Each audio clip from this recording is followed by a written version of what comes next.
Hi, I'm Jess Twyman, Director of Art Exchange, the gallery here at the University of Essex, and I'd like to welcome you to our latest exhibition, Live Streams.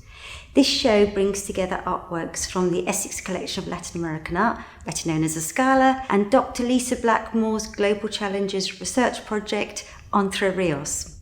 At Art Exchange, we think it's really important to offer diverse points of view, and this extends not just to the artworks on the wall, which come from all around the world, but also to the curators we work with. And for this exhibition, we've been joined by three curators, Dr. Lisa Blackmore, Diego Chicano, and Emilio Chapela, of which Diego is with us today.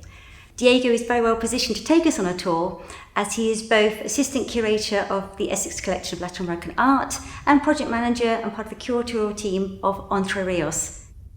Welcome to the exhibition.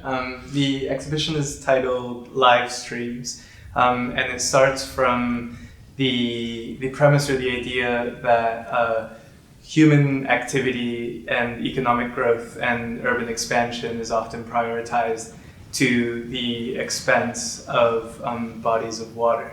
Within this thinking and this sort of pursuit of constant economic progress, there's this idea that nature is separate or at odds to culture or human beings. What we wanted to do with this exhibition was to bridge that gap and to talk more about the permeations between human beings and culture and human bodies and other bodies, so non-human bodies, particularly bodies of water and rivers. The exhibition brings together works from the Essex Collection of Art from Latin America, as well as work from artists that we have been working with as part of this Entre Rios project.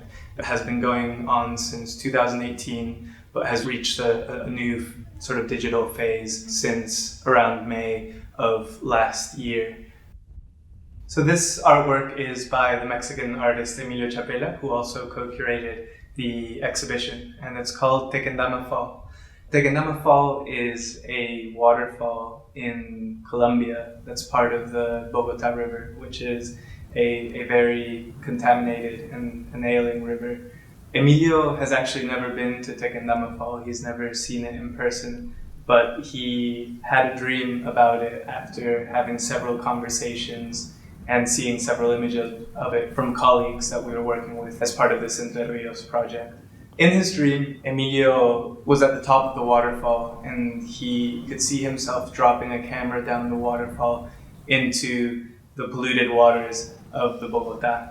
He woke up from this dream feeling quite agitated and tense, and so Chapela decided to explore these dreams and the sense of agitation that he felt by painting these colorful lines in the downward rhythm that reflect a waterfall.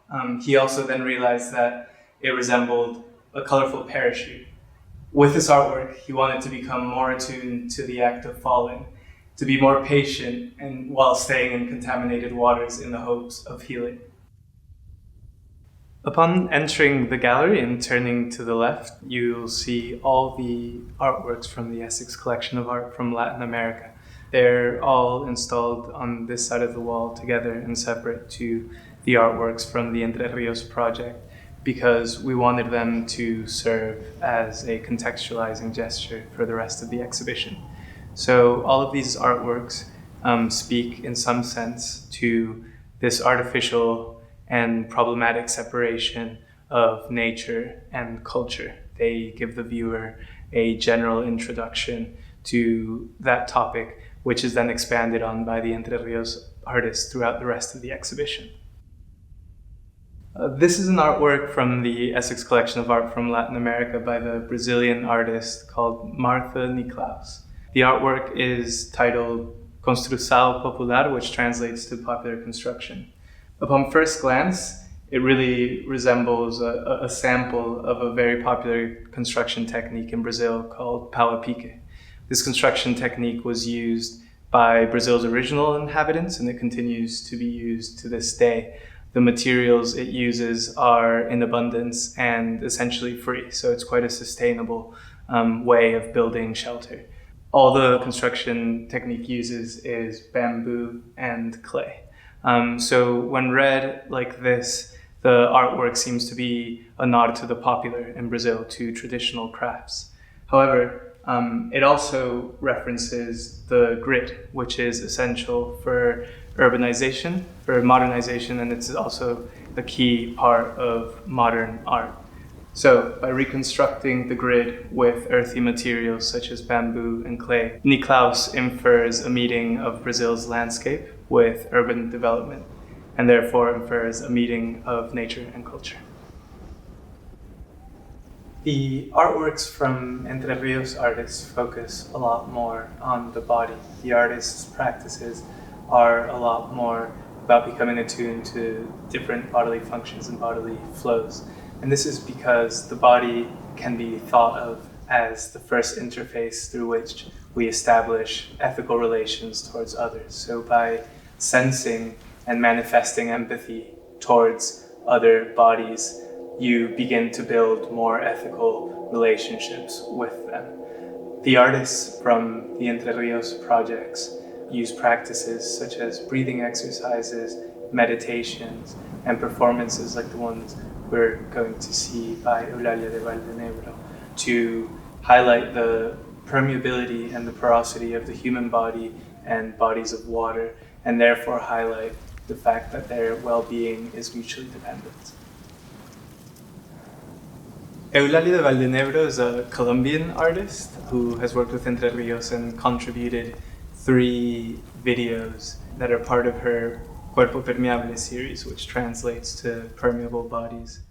The videos depart from the idea that life on planet Earth is only possible because living bodies and material forces affect and interact with one another, that living bodies are permeable to material forces and vice versa. The videos take place in the Foggy Paramo, which is a highland ecosystem that's about 3,000 meters above sea level in Colombia and is a really important ecosystem for the country's freshwater resources. In these 3 videos, the artist stages acts of becoming different states of hydrological cycles. She makes her body permeable to mist, to the lakes, and to wind through very intimate performances. The video Lake takes on an eco-political dimension. The artist makes a ritual offering to the body of water by taking solid gold cufflinks that were an heirloom from her family and smelting them down into an organic form. She then offers the smelted down gold back to the lake, almost as a ritual offering.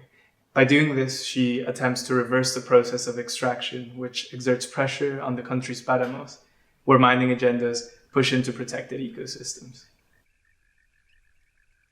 These 3 prints were made by the Peruvian artist Julieta Varsi, and they were made specifically for this exhibition. They're titled Being Wind, Navigating the Horizon, and Liberating Waters. The prints illustrate breathing and movement exercises in which the artist invites us to experience the fluid systems that activate and innervate the human body. The posters are didactic and they appropriate the visual language of anatomical and medical textbooks. They give guidance such as be water, be like water, be with water, be from water, be for water. Varsi instructs the viewers to breathe, to sweat, to cry, to basically liberate internal liquids that are quite intimate to the body, but are also suggestive of flows in the world beyond our own bodies.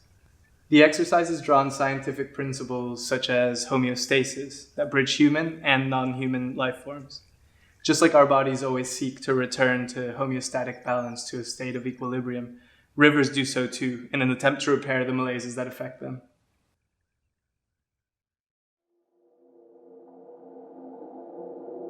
This audiovisual installation is called Grandmother's Song, and it's by Colombian artist Leonel Vasquez. Vasquez notes that for many communities, stones are considered to be grandmothers. He says that they preserve in their silence the voice of a deep geological time in which humanity is insignificant. He likes to think of them as an archive of deep time, essentially. For this installation, Vasquez has collected stones from both healthy and ailing rivers.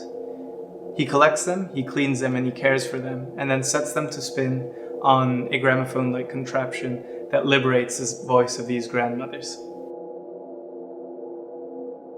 This artwork is in the back room at Art Exchange, and we're inviting viewers, after having seen the rest of the exhibition, to immerse themselves within this space, within this river of sound, and to meditate and find comfort in them, and hopefully begin to build a deeper sense of care for our rivers. Art Exchange will be reopening on the 17th of May, but because half of this exhibition's duration was online only, we've really tried to make the presence of the digital felt within the gallery space. So if you go along the exhibition, you'll see QR codes printed onto the labels. You can scan the QR codes and access videos of the artists talking about the artworks in their own words. On our website as well, you'll be able to find a schedule with all the public program events surrounding the exhibition. We hope to see you there.